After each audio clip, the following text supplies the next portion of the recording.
Hey everyone, how you doing? David Sada here from skygems.ca.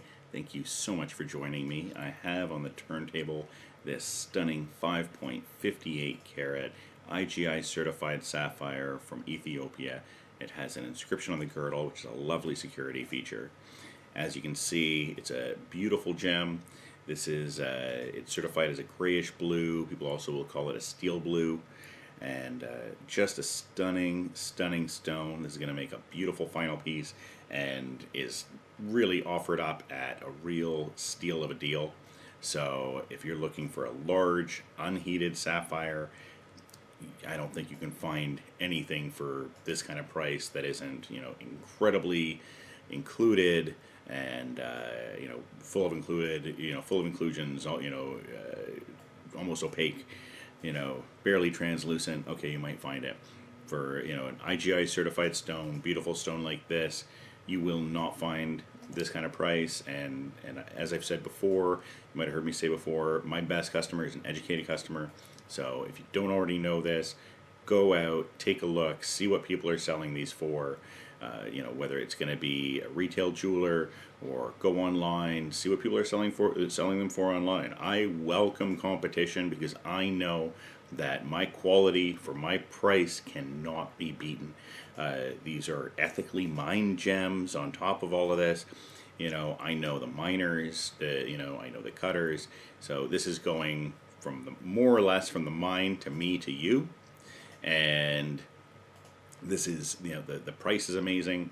You know the provenance. We have, like I said, it has a inscription on the girdle for security. It's a really special and beautiful gem. So I've put the gem into a pair of tweezers for you so you can really get another bit of a tour of the stone.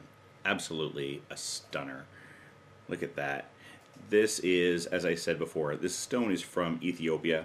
And one of the interesting things about sapphire from Ethiopia is there are writings that are over 1,000 years old that talk about sapphire from Ethiopia.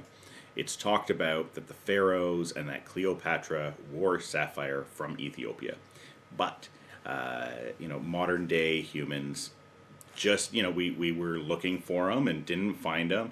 And, basically declared some time ago, there are no sapphires in Ethiopia. And people started looking for evidence to support their claims, right? And it's kind of a funny, it's kind of funny that humans do that quite a lot. So they started saying, well, we have these writings, but we don't have the actual mines, and we haven't been able to find the mines. So if we haven't been able to find the mines, then they must not have existed, and they must have been.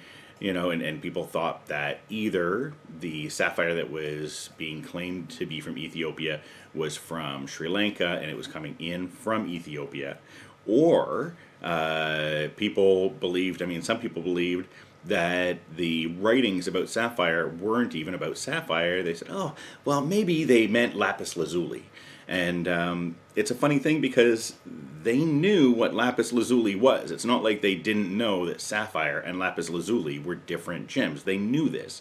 And I think that we often take the level of knowledge of ancient peoples for granted and think that we're the smartest and everybody before us was stupid.